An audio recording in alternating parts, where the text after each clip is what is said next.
The great library of Centauri Prime stretched for miles beneath the planet's surface. Its crystal walls held the collected knowledge of 1,000 worlds and 10,000 years of galactic history. In the deepest section, where few beings ever ventured, sat rows upon rows of data crystals containing myths, legends, and stories that most civilizations had forgotten. Archivist Kellen moved through these forgotten halls with practiced ease. Her 6 arms worked quickly, sorting through ancient files that had not been touched in centuries. The Althari were known throughout the galaxy as careful record keepers, and Kellen took pride in maintaining even the most obscure pieces of information. She paused at a crystal marked with symbols she barely recognized. The data inside was old, very old. According to the timestamp, it had been filed over 3,000 years ago by a long-dead exploration team. The file was labeled simply, Sol System Extinct Species Report. Kellen touched the crystal with one delicate finger. A holographic display appeared in the air before her, showing rough star charts and basic biological data. The report was short and poorly written, as if the original explorers had been in a hurry to leave. Species designation, human, she read aloud to the empty archive. Planet of origin, 3rd planet from star designated Sol. Status, extinct. Cause of extinction, self-inflicted warfare. Notable characteristics, highly aggressive. Extremely adaptable. Unusually creative problem-solving abilities. Capable of surviving in environments lethal to most known species. The report continued with details that made Kellen's fur stand on end. These humans apparently fought wars that lasted for decades. They lived on a planet where the weather could kill them, the animals hunted them, and even the plants were sometimes poisonous. Yet somehow they had become the dominant species on their world. The most disturbing part was a note at the end. Recommend complete avoidance of Sol System. If humans somehow survived their wars, they would pose significant threat to galactic stability. Their combination of intelligence, aggression, and adaptability is unprecedented in known species. Kellen saved the file and moved on. It was just another story from a dead world. The galaxy was full of such tales. 3 sectors away, Admiral Zektar of the Hegemony Fleet stood on the bridge of his flagship, the Dominator. Through the massive viewport, he could see the conquered world of Rigel 7 burning in the distance. Another easy victory for the Hegemony war machine.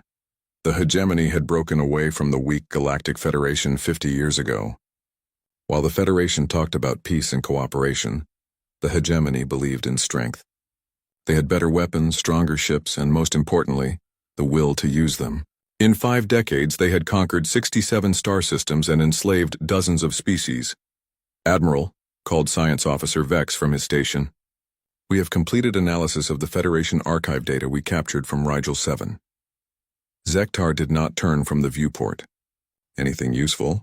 Mostly historical records and cultural databases. However, there is one interesting file. A species report about something called humans from a system called Sol. Never heard of them, Zektar said. Are they a threat? Vex's tentacles writhed in what passed for laughter among his people. Hardly, Admiral.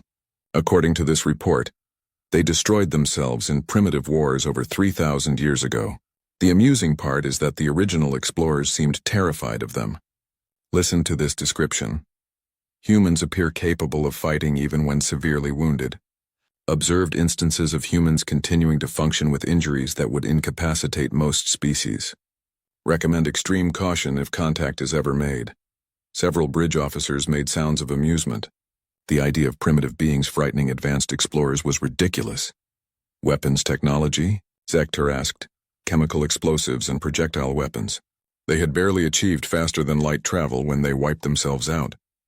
The report mentioned something called nuclear weapons that they used to destroy their own cities. Zektar finally turned from the viewport, his scaled face showing mild interest. They destroyed their own cities? Apparently, Admiral. The explorers found evidence of massive craters where population centers used to be. These humans actually used weapons of mass destruction against their own species. The Admiral considered this.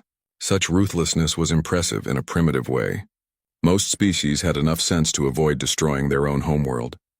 But a race that would do such things to themselves would certainly do worse to their enemies. Fascinating, he said, but irrelevant. Dead species cannot threaten the hegemony. Focus on identifying Federation military assets in the next system. The bridge crew returned to their duties, and the file about humans was forgotten. After all, what could an extinct primitive species possibly matter to the greatest military force in the galaxy? On the other side of Federation space, Captain Sarah Chen stood in the observation deck of the UES Defiance, watching stars wheel past as her ship traveled through hyperspace. The Defiance was one of humanity's newest ships, built in the orbital yards above Mars using technology that would have seemed like magic to her ancestors. Sarah was tall and lean, with short dark hair and eyes that had seen too much for someone who looked barely 30. Like all humans who lived in space, she had genetic modifications that allowed her to function in low gravity and radiation, but the modifications were subtle. She still looked completely human. The ship around her was a marvel of engineering, 5 kilometers long and packed with the most advanced technology humanity could build. Its fusion drives could push it to significant fractions of light speed. Its armor was made from materials stronger than diamond. Its weapons could crack open asteroids. To any outside observer, the Defiance looked like a warship. But Sarah and her crew called it an exploration vessel. To humans, there was no real difference between the two. "Captain," came a voice from behind her. Sarah turned to see Commander Jackson, her second in command. "We're getting some interesting readings from the long-range sensors." "What kind of readings?" Sarah asked as they walked toward the bridge. "Radio signals. Organized, artificial. Definitely not natural phenomena." Sarah felt her heart rate increase slightly. For 300 years, humanity had been alone in the galaxy. They had spread to dozens of star systems, built cities on hundreds of worlds, and explored thousands of empty planets. But they had never found any sign of other intelligent life. The bridge of the Defiance was a study in controlled chaos. Dozens of crew members worked at stations monitoring everything from stellar navigation to weapons systems. At the center of it all sat the captain's chair, surrounded by holographic displays showing the ship's status and surrounding space. "Show me," Sarah said as she settled into her chair, the main screen filled with wave patterns and frequency analysis. The signals were clearly artificial, but unlike anything in human databases, the mathematical structure was wrong, as if they had been created by minds that thought in completely different patterns. "How long to reach the source?" Sarah asked. 18 hours at current speed, Captain," replied the navigation officer. Sarah stared at the screen for a long moment. Humanity's first contact with alien intelligence. Every human alive had dreamed of this moment. But Sarah had read enough history to know that first contact situations were dangerous. Species meeting for the first time had many reasons to fight and few reasons to trust. "Alert the fleet," she said finally, "and send a message back to Earth. Tell them we may not be alone anymore." The message would take weeks to reach Earth, traveling through a chain of communication relays across human space. But when it arrived, it would change everything. Humanity was about to learn that the galaxy was full of life, most of it older and more advanced than themselves. They were also about to learn that some of that life had very specific ideas about what to do with younger, weaker species. In the depths of the Centauri archives, Archivist Kellen finished her daily rounds and prepared to return to her quarters. As she walked through the ancient halls, she passed thousands of data crystals containing the histories of countless worlds. Most held stories of species that had risen, flourished, and eventually fallen to war, disaster, or simple entropy. She paused again at the crystal containing the human file. Something about it bothered her, though she could not say what. The description of humans as dangerous seemed almost quaint compared to the real threats the galaxy faced. The hegemony had weapons that could destroy planets. They had conquered species with technology far more advanced than anything described in the human file. Yet the original explorers had been frightened enough to recommend avoiding the entire Sol system. That level of caution seemed excessive for a species that fought with chemical explosives and metal projectiles. Kellen made a mental note to research the Sol system further when she had time. Ancient mysteries were her specialty, and this one was more intriguing than most. She could not know that in a few short months the mystery would solve itself. The species that the galaxy had dismissed as legend would announce their presence in a way that no one could ignore. And once they did, every military force in known space would understand why those long-dead explorers had been so afraid. The legends were about to become real, and the galaxy was not prepared for what that would mean. Far from the archives and the military meetings on the edge of known space, Something stirred in the darkness between stars. Long-range sensors, if anyone had been watching, would have detected energy signatures unlike anything in galactic databases. Drive systems that burned with fusion fire, cutting through space at speeds that defied expectation. The humans were coming, and they were not coming alone. The Federation colony of New Thessia had been established for over 2 centuries. It was a peaceful world, home to 3 million beings from a dozen different species. The colonists had built their cities in harmony with the planet's natural beauty, creating gardens that stretched between crystalline towers and artificial lakes. Ambassador Lyran stood in the communication center of New Thessia's capital city, staring at the message that had arrived 6 hours ago. She had read it dozens of times, but it still seemed impossible. The message was crude, transmitted on ancient radio frequencies that most modern ships did not even monitor. It consisted of mathematical sequences, basic chemical formulas, and simple pictures drawn in ones and zeros.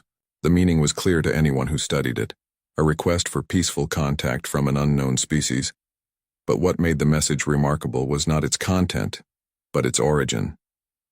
The signals had come from ships using drive systems that the Federation had abandoned centuries ago. Fusion rockets, of all things. It was like receiving a message from the distant past. "Ambassador," said her aide, a young Althari named Seren. "The Federation Council is requesting an immediate report. They want to know if you believe this is genuine." Lyran ran one slender hand through her silver hair. At 300 years old, she was young for an Althari, but ancient by most species standards. She had handled first contact situations before, but never anything like this. "It's genuine," she said finally. "The mathematical proofs are too complex to be fake, and the engineering signatures are consistent throughout all the transmissions. Someone is out there and they want to talk. Should we respond?" Lyran considered this carefully. Federation protocol required extensive analysis before responding to unknown species. There were committees that needed to meet, experts who needed to consult, and safety procedures that needed to be followed. The process usually took months, but something about these messages felt different. There was an urgency to them, a sense that whoever had sent them was taking a great risk just by making contact. And there was something else, something that made her fur stand on end when she thought about it too much. The mathematical sequences in the messages were not just correct. They were elegant. Whoever had composed them understood advanced physics and mathematics, but they had chosen to communicate using the simplest possible methods. It was like watching a master artist draw with crayons. "Prepare a response," she said. "Basic mathematical sequences and scientific data, nothing that could be considered threatening or too advanced, and begin preparations for a formal first contact meeting." Seren's eyes widened. "Without approval from the council?" "I'll take responsibility," Lyran said.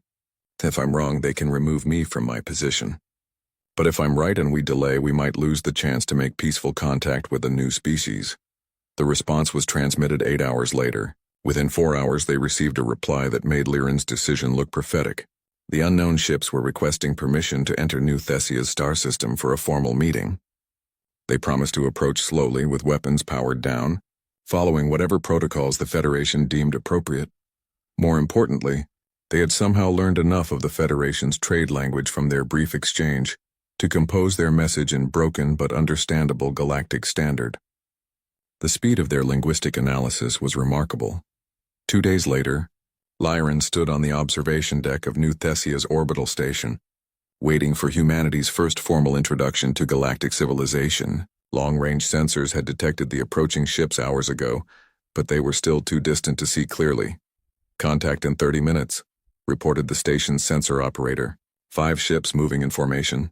Drive signatures consistent with fusion propulsion, but much more advanced than our initial estimates." Lyran nodded, trying to calm her nerves. She had handled dozens of diplomatic situations, but this one felt different. There was something about these newcomers that made her instincts warn of danger, even though they had shown nothing but peaceful intentions. "Visual contact," the operator announced. The main screen filled with an image that made everyone in the observation deck fall silent. The ships approaching New Thessia were unlike anything in Federation databases. They were angular, brutal-looking vessels that seemed designed for war rather than exploration. Their hulls were dark and scarred, as if they had seen considerable combat. The largest ship was enormous, easily 5 kilometers long and bristling with what looked like weapon emplacements. Its design was both primitive and sophisticated, like someone had taken ancient concepts and refined them to perfection. "Are those weapons?" asked Saran quietly. "Unknown," replied the sensor operator. "The energy signatures are unlike anything in our databases. But if they are weapons, they're powered down as promised." Laren studied the ships carefully. Despite their warlike appearance, they moved with precise discipline. Their formation was perfect. Their approach vectors calculated to minimize any possible threat to the station. Whoever commanded these vessels was clearly skilled in military tactics. "They're requesting permission to dock," the communications officer reported. "The lead ship is asking to send a small delegation aboard our station." "Granted," Lyron said, "but maintain full security protocols. I want security teams standing by, but keep them out of sight. We don't want to appear hostile, but we need to be prepared for anything." The largest human ship moved slowly toward the station's main docking bay. As it approached, Lyran could see more details of its construction. The hull was covered in sensor arrays and communication equipment, but also in what were unmistakably defensive systems. This was a ship built by a species that expected trouble. An hour later, Lyran stood in the station's main conference room, waiting for her first glimpse of humanity. The docking had proceeded smoothly, with the human ship systems interfacing perfectly with Federation technology despite their apparent differences. The door opened, and 3 figures entered the room. The first thing Lyran noticed was how similar they looked to several species she knew. 2 legs, 2 arms, 1 head. But there were subtle differences that marked them as something entirely new. They moved with a predatory grace that reminded her of the great hunters from her homeworld. Their eyes constantly scanned the room, noting exits, potential threats, and defensive positions. The leader was a tall female with short dark hair and intelligent brown eyes. She wore a simple uniform in dark blue with minimal decoration but obvious quality. When she spoke, her voice was calm and controlled, but there was an undertone of strength that suggested she was accustomed to being obeyed. "Ambassador Lyran," she said in careful galactic standard. "I am Captain Sarah Chen of the United Earth System ship Defiance. Thank you for agreeing to meet with us." "Captain Chen?" Lyran replied, using the formal greeting gesture of her people. "Welcome to New Thessia. I must say we were quite surprised to receive your transmissions." Sarah smiled, and Lyran was struck by how the expression transformed her face. The predatory alertness remained, but it was overlaid with genuine warmth. "We were equally surprised to discover we were not alone in the galaxy," Sarah said. "We have been exploring space for several centuries without finding any sign of other intelligent life. Learning that there is an entire galactic civilization has been somewhat overwhelming." Lyran gestured for her guests to sit at the conference table. As they did, she noticed how they positioned themselves to have clear views of all entrances while maintaining easy access to their equipment. These were people who had learned to be cautious through hard experience. "If you don't mind me asking," Lyran said, "your ships appear to be designed for combat. Is your species currently at war?" Sarah exchanged glances with her companions before answering. "Not currently, no. But humanity has learned that it is better to be prepared for conflict than to be caught unprepared. Our ships are designed to serve multiple purposes." It was a diplomatic non-answer, but Lyran sensed there was more to the story.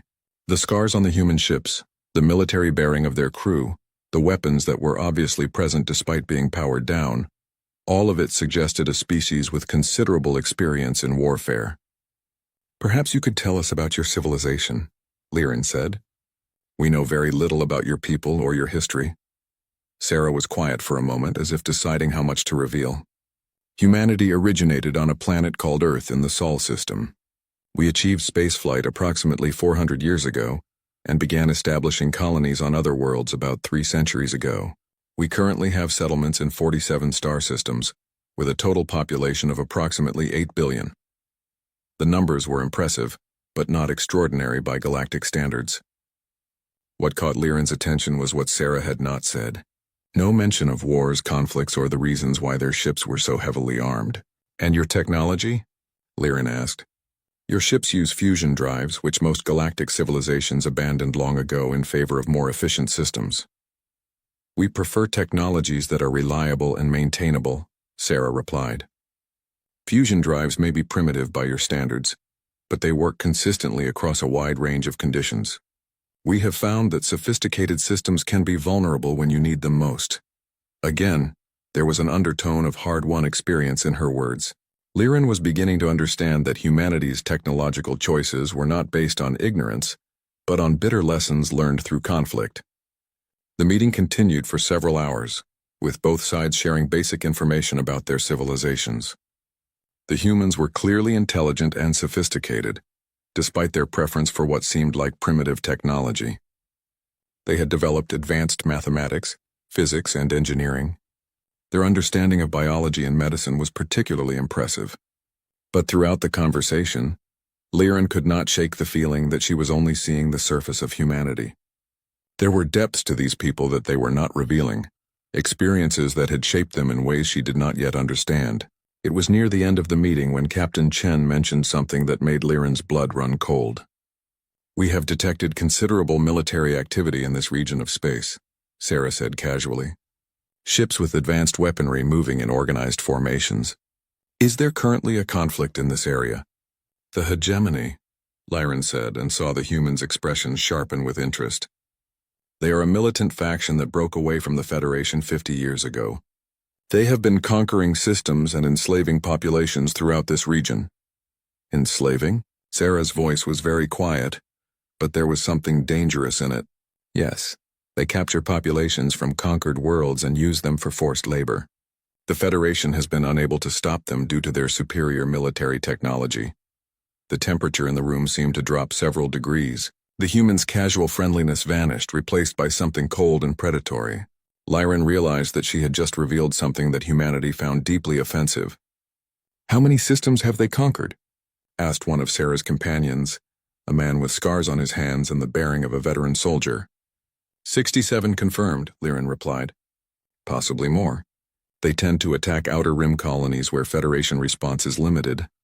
Sarah was very still, the kind of stillness that preceded violence. When she spoke, her voice was calm, but Liren could sense the fury beneath the surface. "Thank you for the information, Ambassador. We will need to consider this as we plan our integration with galactic civilization."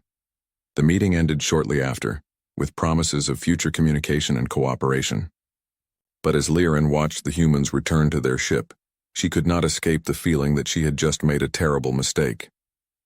The legends in the ancient archives had described humans as dangerous when threatened. She was beginning to suspect that threatening the innocent might be an even greater error. As the human ships departed New Thessia, their fusion drives burning bright against the stars, Liren filed her report with the Federation Council.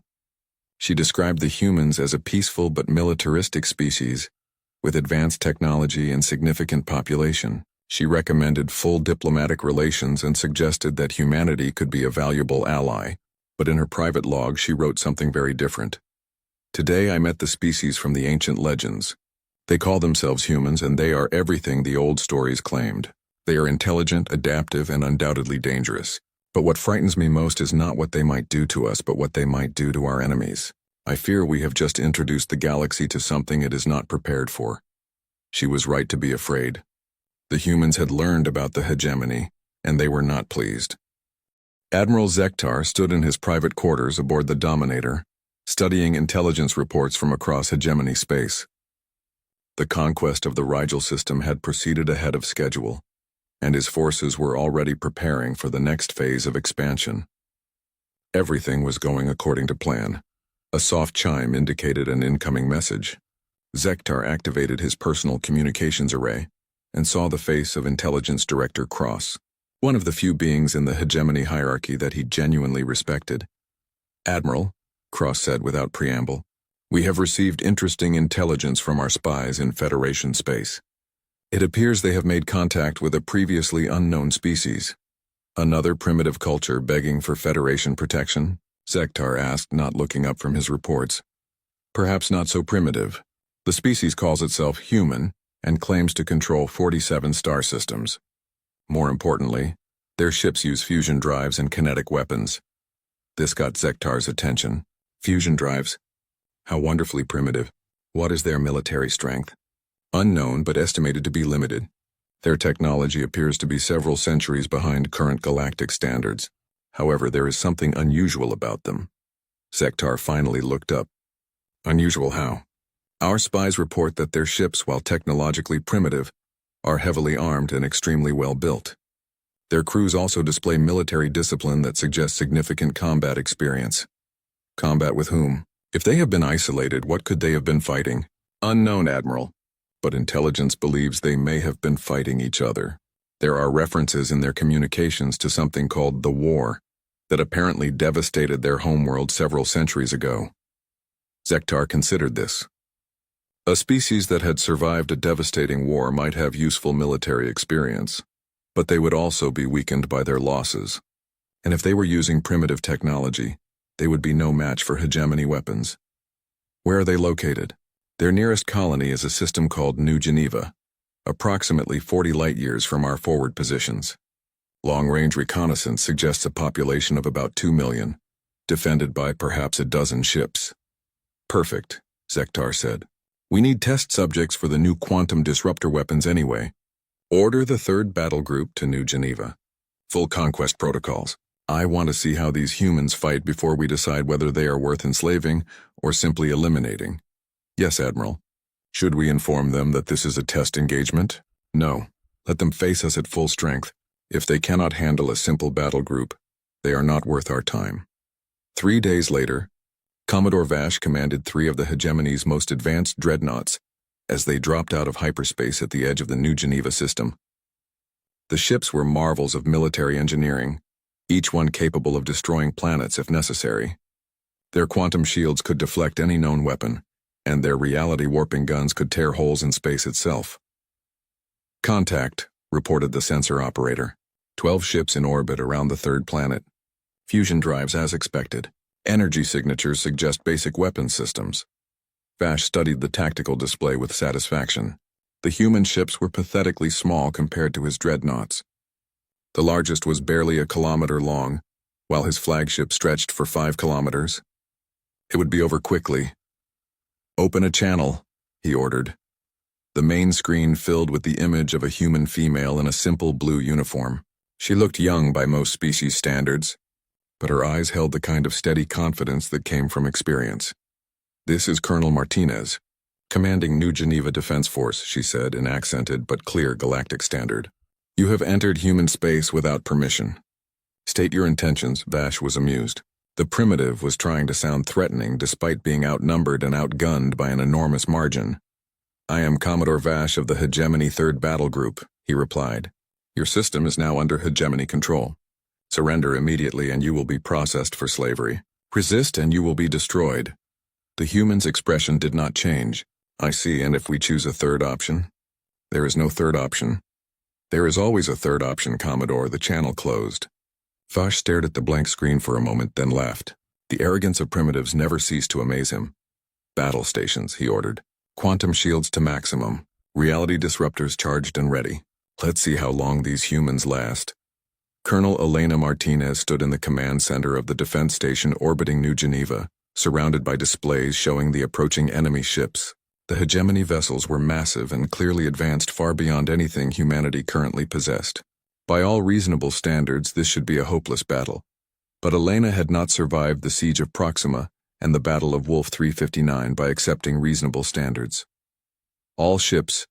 This is actual, she said into her communications array. Enemy vessels are significantly more advanced than our intelligence estimated.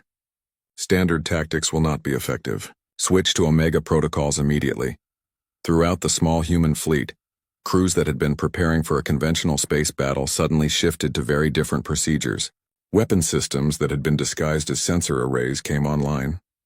Cargo bays opened to reveal missile pods that should not have existed. Ships that looked like armed merchants revealed themselves as dedicated warships. Most importantly, every human ship began broadcasting the same message on a frequency that the hegemony could not intercept. It was a simple message, but one that would change the nature of the battle. Pack protocol is in effect. I say again, pack protocol is in effect.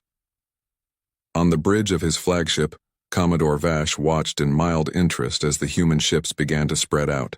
It was a reasonable tactical formation, though it would do them little good against quantum-shielded dreadnoughts. Fire when ready, he ordered. The reality disruptors charged and fired, sending bolts of twisted space-time toward the human fleet. The weapons were designed to tear apart anything they hit at the molecular level. No known defense could stop them. The lead human ship, a vessel called the UES Determination, took a direct hit. For a moment, Vash thought he had scored an easy kill. Then he noticed that the ship was still there, still functional, still fighting. "Report," he snapped. "Direct hit confirmed," replied his weapons officer. "But the target appears to be undamaged." "How is that possible?" Before Vash could respond, the human ships opened fire. What emerged from their weapons was not energy beams or exotic particles, but simple kinetic projectiles. Chunks of metal accelerated to significant fractions of light speed. The projectiles struck Vash's quantum shields and bounced off harmlessly as expected. But then something unexpected happened. The human ships fired again, and this time their projectiles were different. They seemed to be made of multiple components that separated just before impact.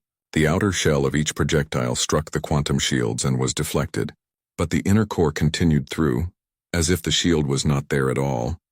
"Shields are failing," reported the defensive systems operator. "Unknown projectile type is penetrating quantum barriers." Vash stared at the display in disbelief.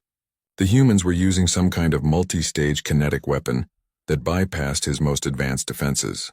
How was that possible? The answer was simple, though Vash would never understand it. Humanity had spent 3 centuries fighting wars where the enemy had every possible advantage. They had learned to win by being smarter, more creative, and more stubborn than anyone expected. The human multi-stage projectiles worked by using the quantum shield's own properties against them.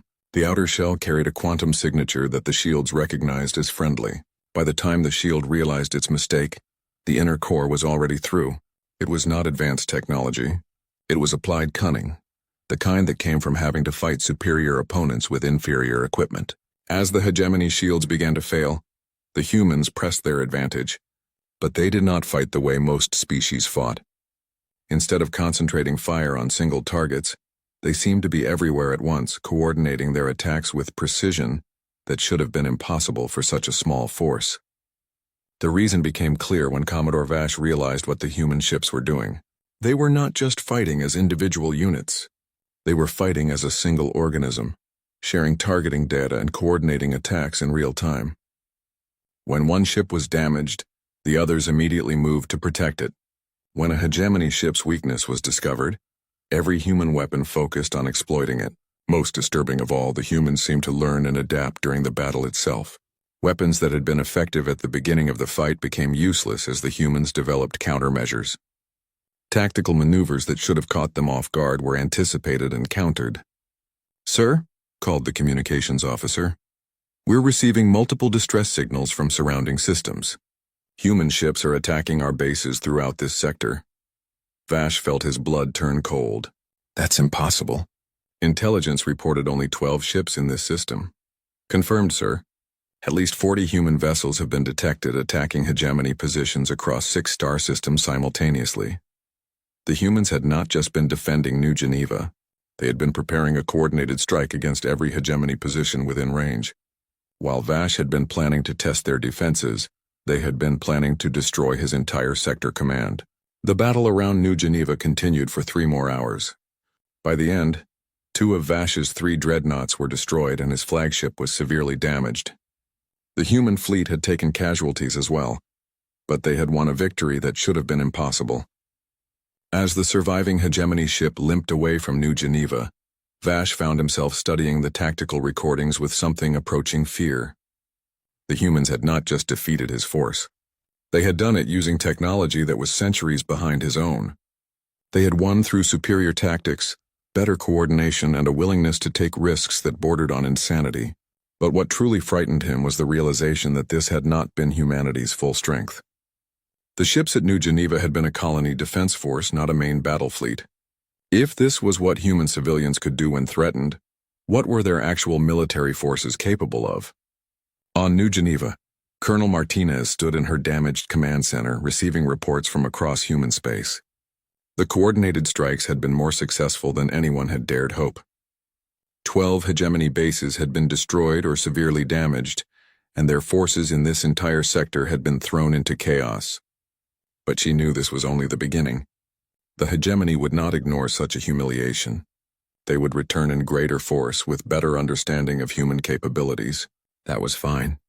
Humanity had been preparing for this kind of war for 3 centuries. Elena opened a communication channel to Earth and began composing her report. It was short and to the point. First contact with hostile alien force complete. Enemy capabilities exceed previous estimates but remain manageable. Recommend full military mobilization. The pack is under attack. Time to show them why the legends exist. Across human space, the message was received and understood. Humanity had tried peace, diplomacy, and cooperation. Now they would try the alternative. The galaxy was about to learn what humans were really like when they stopped pretending to be civilized. In the depths of space, Admiral Zektar received Commodore Vash's report with growing disbelief and rage. A force that should have been invincible had been defeated by primitives using kinetic weapons and clever tactics. It was impossible, humiliating, and absolutely unacceptable. Mobilize the first and second fleets, he ordered. I want every available ship prepared for immediate deployment. These humans will learn the price of defying the hegemony. But as his staff began preparations for a massive military response, Zektar could not shake the feeling that he was making a terrible mistake. The tactical recordings from New Geneva showed human ships performing maneuvers that should have been impossible, displaying coordination that suggested a hive mind, and fighting with a ferocity that bordered on fanaticism. Most disturbing of all was the way the humans had fought even when their ships were critically damaged. Other species retreated when faced with overwhelming odds. Humans seemed to fight harder. For the first time in his long military career, Admiral Zektar wondered if the hegemony might have chosen the wrong enemy. He was about to find out exactly how wrong they had been.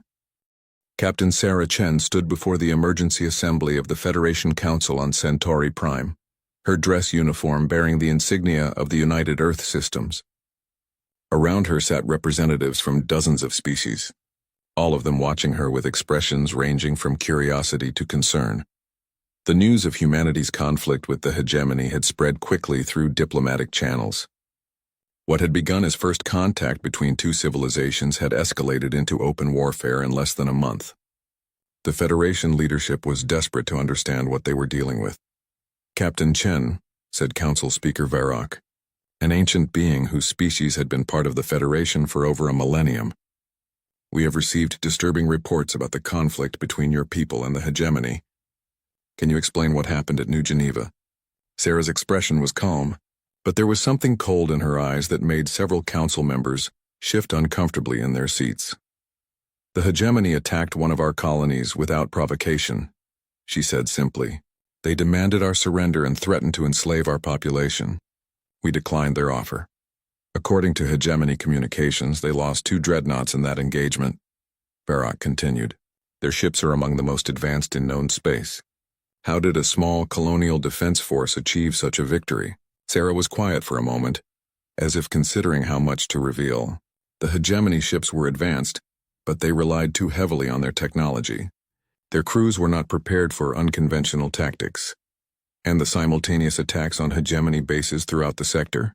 Asked Ambassador Lirin, who had been unusually quiet during the proceedings. Standard military doctrine, Sarah replied. When attacked, you eliminate the enemy's ability to launch follow-up strikes. We identified 12 hegemony installations within range and neutralized them. The casual way she described the destruction of military bases that had taken the hegemony decades to build sent a chill through the council chamber. This human spoke of warfare the way most species discussed routine maintenance. Captain, said Councillor Teth of the peaceful Etherian Republic, the Federation has been trying to negotiate with the hegemony for 50 years. Military action has only escalated their aggression. Do you not fear that your attacks will provoke even greater retaliation? Sarah's smile was not reassuring. Counselor, we have been studying your records of the hegemony conflict. In 50 years of diplomacy, how many systems have they conquered? 67 confirmed, Teth admitted reluctantly. And how many populations have they enslaved? Approximately 2 billion sentients. In 1 month of warfare, how many systems have they conquered from humanity? Teth hesitated. None. And how many humans have they enslaved? None, Sarah nodded. Then it would appear that our approach is more effective than diplomacy. The blunt statement caused an uproar among the council members. Several species began speaking at once, their translators creating a cacophony of different languages. Speaker Varrock called for order. but it took several minutes to restore calm. "Captain Chen," Varrock said finally, "surely you understand that military escalation puts the entire galaxy at risk. The hegemony has weapons capable of destroying planets. If they choose to use them against human colonies, they will find that we are prepared for that possibility," Sarah interrupted. "We have been preparing for total war since before we left our homeworld. The hegemony may have superior technology, but they have never fought an enemy that refuses to surrender." Ambassador Liren leaned forward in her seat. "What exactly are you saying, Captain?" Sarah turned to face the Althari diplomat directly. "I am saying that humanity gives you two choices, Ambassador. Stand with us against the hegemony or stay out of our way. But understand this. We will not negotiate with slavers, we will not retreat from bullies, and we will not allow the hegemony to continue their expansion unopposed." "And if the Federation chooses not to support your war," asked Counselor Teth, "then the Federation will be irrelevant to the outcome," Sarah replied. "With or without your help, the hegemony will learn that some species cannot be conquered." The meeting continued for several more hours, but the essential message was clear. Humanity had no intention of backing down from the conflict, regardless of the consequences. They would fight the hegemony with or without Federation support. As the council session ended, Ambassador Liren approached Sarah in the corridor outside the chamber. "Captain," she said quietly, "I need to ask you something directly. What are you not telling us about humanity?" Sarah stopped walking and studied the Althari diplomat carefully. "What do you mean?" "Your ships, your tactics, your people's reaction to the hegemony threat. You speak of warfare as if it were natural to you. Most species fight for territory, resources, or survival. But humans seem to fight for something else entirely." Sarah was quiet for a long moment. When she spoke, her voice was soft but filled with old pain. 300 years ago, humanity nearly destroyed itself in a war that lasted 50 years. When it ended, barely 1 billion of us were left alive on a poisoned world. We swore that we would never again allow tyranny to flourish unopposed, whether it came from our own species or from others. "The war mentioned in your historical records," Liren said with sudden understanding. "The last war," Sarah corrected. "We call it that because we decided it would be the last time human beings killed each other over politics or resources. Since then, we have fought only to protect the innocent or to stop those who would harm them. And the hegemony qualifies?" Sarah's expression hardened. "The hegemony enslaves entire populations.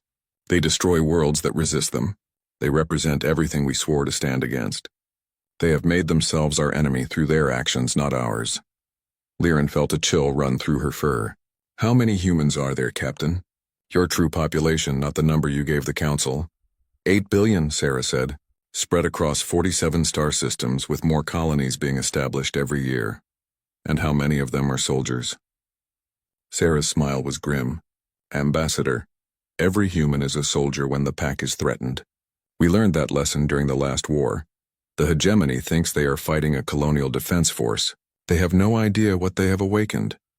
Across the galaxy, that awakening was already beginning. On worlds that the Federation had thought were peaceful human colonies, military installations that had been hidden for centuries came online. Ships that had been disguised as cargo haulers and mining vessels revealed weapon systems that rivaled anything in known space. The human population centers themselves transformed. Civilians who had seemed like ordinary farmers, merchants, and scientists began displaying military training that suggested every human settlement was actually a fortress waiting to be activated. On Mars, the great shipyards that had been building exploration vessels began producing warships at a rate that defied belief. On Earth, research facilities that had been studying peaceful applications of advanced physics suddenly began developing weapons that would have terrified the ancient gods of war. But the most significant change was in the humans themselves. The pleasant diplomatic people who had made first contact with the Federation vanished, replaced by something far more dangerous. They became focused, unified, and utterly determined to destroy the hegemony no matter what the cost. Admiral Zektar learned about this transformation when he received intelligence reports from the front lines of the expanding conflict. Hegemony forces that had been sent to pacify human colonies were instead being systematically destroyed by enemies that seemed to appear out of nowhere. "Explain this to me," he demanded of Intelligence Director Cross as they studied battle recordings in his private office.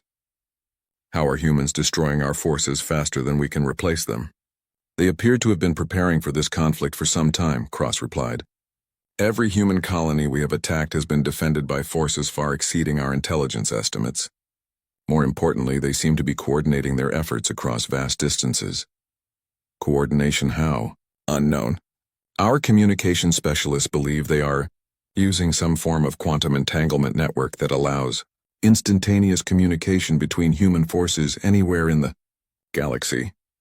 Zektar studied the tactical displays with growing concern. The humans were not just fighting defensively anymore. They had begun launching coordinated attacks against hegemony positions throughout their territory. Worse, they were winning. What about their technology? Are they more advanced than we thought? Not necessarily. Most of their equipment is still based on principles we consider primitive, but they are using it in ways we never anticipated. For example, they have learned to turn our own quantum shields against us by manipulating the resonance frequencies. How is that possible?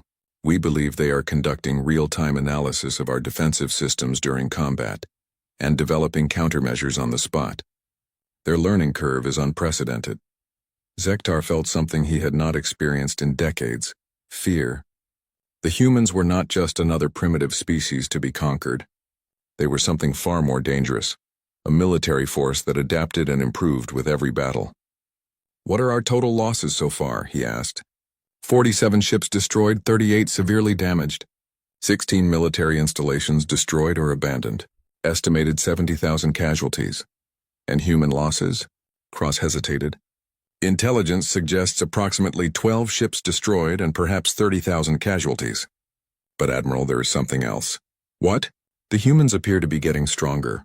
Their newer ships are incorporating captured hegemony technology, but modified in ways that make them more effective than our original designs. They are learning from every engagement and becoming more dangerous. Zektar stood and walked to the viewport of his flagship. Outside, he could see the lights of the hegemony fleet, hundreds of ships that represented the most powerful military force in known space. A month ago, he had been confident that nothing could stand against them. Now he was beginning to understand that the humans were not like other species. They did not fight for conquest or glory. They fought for survival, and they had become very, very good at it. Contact Fleet Command, he said finally. Request immediate reinforcement of all border sectors, and begin preparation for planetary bombardment operations. Sir, if we cannot defeat the humans in conventional battle, we will force them to surrender by threatening their civilian populations. No species can continue fighting when their homeworlds are at risk. Cross looked uncomfortable. Admiral, intelligence suggests that threatening human civilians may not produce the desired result. Why not? Because according to our analysis, human civilians are also combatants. Their entire population appears to be militarized to some degree. Threatening them may simply provide the humans with more soldiers, not fewer. Zektar closed his eyes. He had spent his entire career conquering species that fought according to predictable patterns. They defended their military assets, protected their governments, and surrendered when resistance became hopeless. The humans seemed to operate by completely different rules. They protected everyone equally, had no central authority that could surrender, and appeared to consider resistance never truly hopeless. For the first time in his career, Admiral Zektar wondered if the hegemony had chosen an enemy they could not defeat. Far away on Earth, in a secure command bunker beneath the ruins of what had once been Geneva, Fleet Admiral Rebecca Hassan studied the same battle reports that were troubling Admiral Zektar, but her conclusions were very different. How are our production numbers? She asked her staff. Exceeding projections. The civilian population has enthusiastically supported conversion to wartime production. We should have 300 new ships operational within 6 months. And recruitment? We have more volunteers than we can process. Every human colony has requested permission to contribute forces to the war effort. Hassan nodded with satisfaction. The hegemony had made the mistake that humanity's enemies always made. They had assumed that humans would fight like any other species, with limited goals, conventional tactics, and a willingness to negotiate when things became difficult. They were about to learn that when humanity went to war, they went to war completely. Every human, from Earth to the most distant colony, was now part of the war effort. Every resource, every factory, every scientific mind was focused on a single goal: the complete destruction of the hegemony's ability to threaten innocent life. The hegemony thought they were fighting a war of conquest against a primitive species. They were actually fighting a war of extermination against the most dangerous predators the galaxy had ever produced, and they were losing. The final battle for the soul of the galaxy began not with the clash of